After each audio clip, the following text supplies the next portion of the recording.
The children of Congo have been dying for years. Several other conflicts, such as in Sudan, exist on the continent. We would have liked to see the African Union generate the strength and all the strategies necessary to support its states so that they can find peace.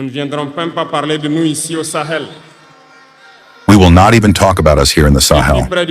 For nearly 10 years, the Sahel has been the scene of international terrorism.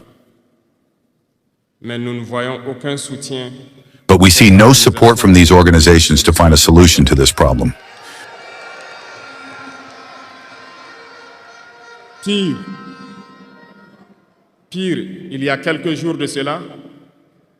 Worse, a few days ago, a foreign country in Africa openly announced that it had supported and participated in a cowardly, terrorist, and barbaric attack against the forces of our confederation. The African Union did not say a word to condemn this interference. The African Union did not say a word to condemn this interference of a foreign state in Africa in the internal affairs of our states. I would like them to hear this shout and get out of their silence and take action so that the youth can believe in the African Union. Now, before we continue with this bold speech from Captain Ibrahim Traoré, it is crucial to fully grasp the dire situation unfolding in the Democratic Republic of Congo, DRC. This is not just a localized conflict. It is a geopolitical crisis with deep historical roots, fueled by ethnic tensions, foreign interference, and the relentless struggle for control over the region's vast mineral wealth. In recent weeks, M23 has made alarming territorial gains along the Rwandan border, effectively encircling Goma, the provincial capital, and a vital hub for both security operations and humanitarian aid.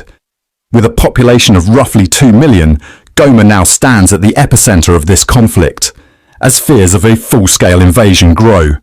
The DRC government, the United States, and UN experts have all pointed fingers at Rwanda, accusing its military of directly backing M23 rebels.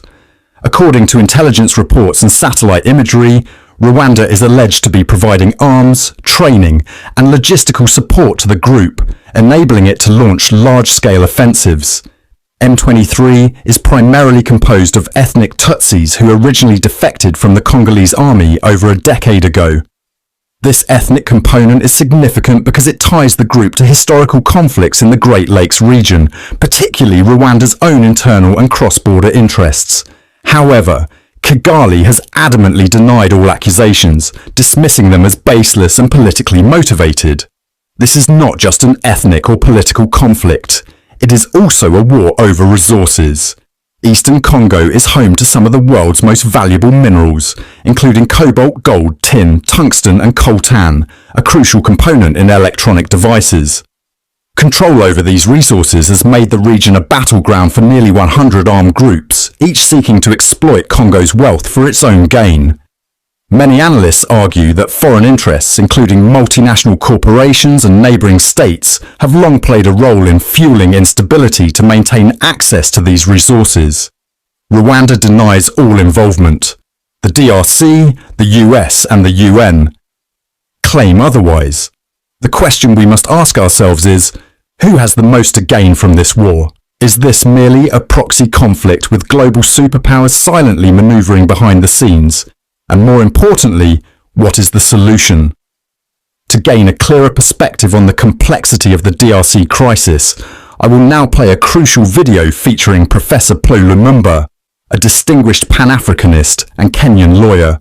Known for his sharp political analysis, Professor Lumba will provide a historical and geopolitical breakdown of Congo's struggles, shedding light on the hidden forces at play and the implications for Africa as a whole.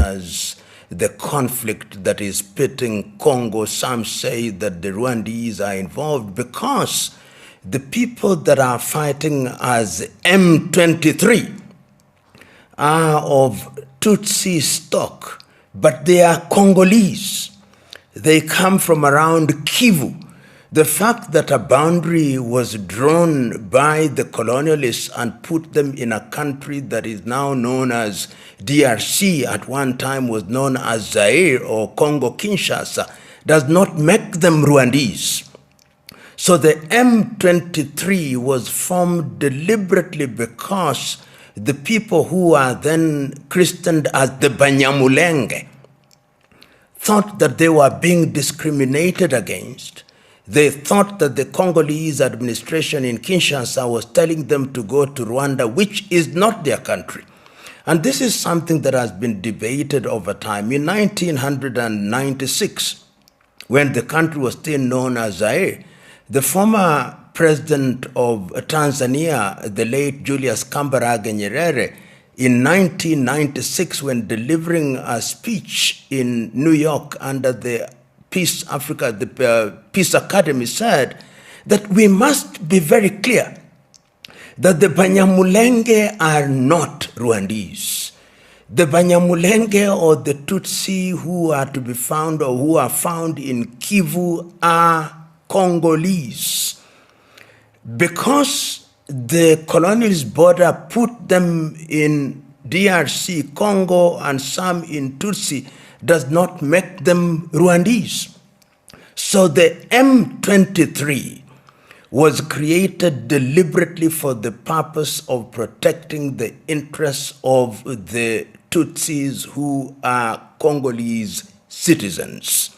However, it must be understood that there have been accusations and counter-accusations, with the administration in Kinshasa saying that the Rwanda administration is aiding the M23. Rwanda, on her part, has said that because the war spills over into Rwanda occasionally, they are always on a defensive and sometimes in an offensive mode. And you will remember that when Felix Tshisekedi took over power, there was a time indeed when he visited Kigali and gave the Rwandese the right to move into the territory of Congo to deal with other rebel groups which were a threat to Rwanda, in the same way that he also did to the Ugandans. The fallout now is that diplomatically there is now a problem between Rwanda and the Democratic Republic of Congo, and the accusations are that the Rwandese administration is using M23 to destabilize DRC and also to take resources. But I believe that if we are to look at the issue in an objective manner, this is not the time to apportion blame. This is the time to ask ourselves, how can we stabilize that area? And that will require, among other things, that all the combatants are called to a round table.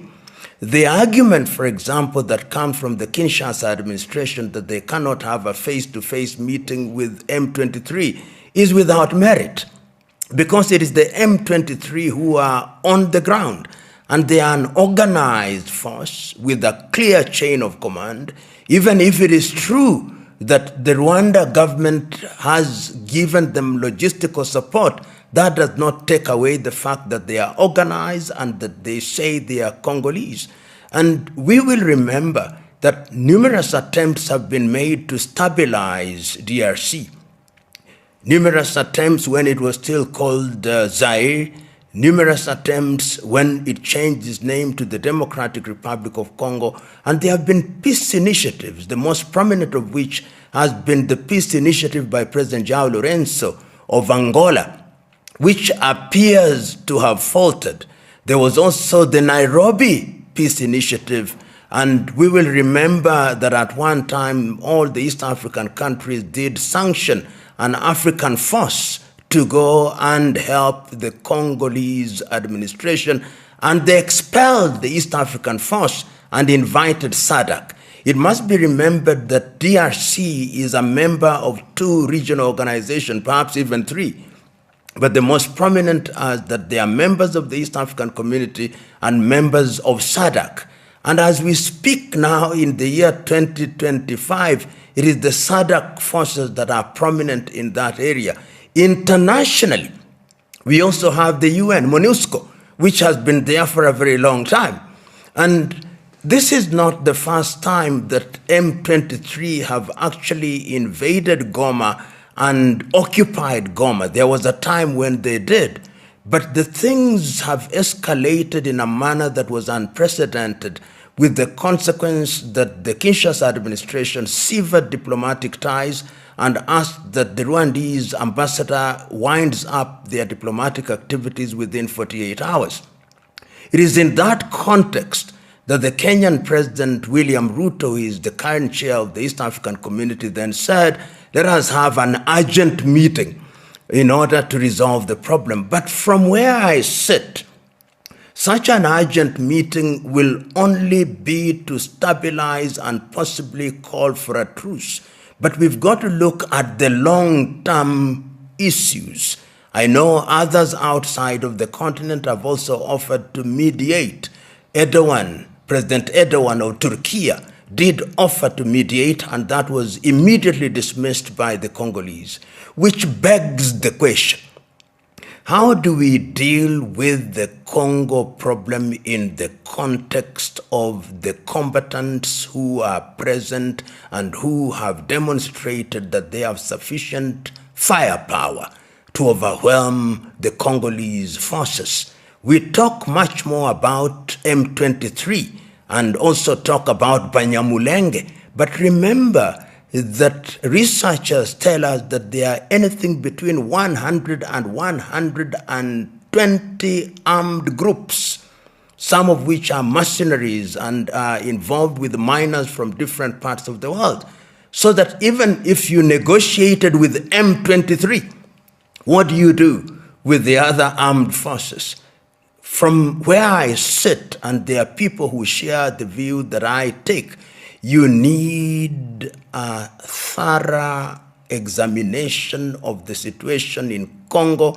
You need to have a conference which is an all-party meeting to look at mediation of the conflict in a proper manner. And I am of the view that all heads of state in East Africa should congregate. All heads of state in SADC should congregate. And perhaps if the AU was a strong body, it is not. This would be done under the aegis of the AU, so that you don't have single mediators.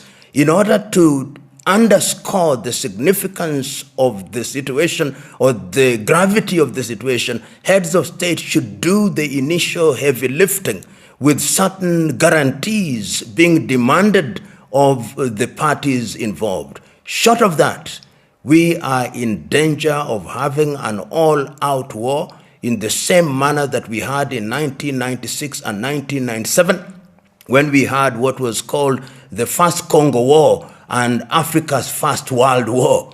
And we then had a similar one in 2001, 2003. So there is wisdom in this thing happening. I hope that on the 29th day of January 2025, the initial meeting between President Tshisekedi and President Kagame, and in the presence of other heads of state, will break the ice, because breaking the ice will then ensure that we have a path towards which lasting peace can be realized and certain accommodations being made. Finally, it is important to point out that it is unwise for African leaders to use colonially created and inherited boundaries as a basis for shutting out populations. One of the reasons why in 1963 in Addis Ababa, Ethiopia, and in 1964 in Cairo, Egypt, it was agreed to retain the boundaries was not because we wanted to use them as paddocks to discriminate, but because it was thought that trying to recreate them would cause chaos, it was also understood that they'll only be useful for purposes of administration. It cannot be right that we are talking about African unity, we are talking about free movement of persons, and then we begin to say that some are Congolese, some are Rwandese, some are Burundians. I hope and pray that those who for the time being are in positions of leadership in the DRC will recognize and see the big picture and negotiate. The stance that they have taken that they are not going to negotiate with M23 is, in my view, self-defeating. Anyway, what are your thoughts on the escalating situation in Congo? Kindly hit the subscribing button and give us your thoughts on the comments section below.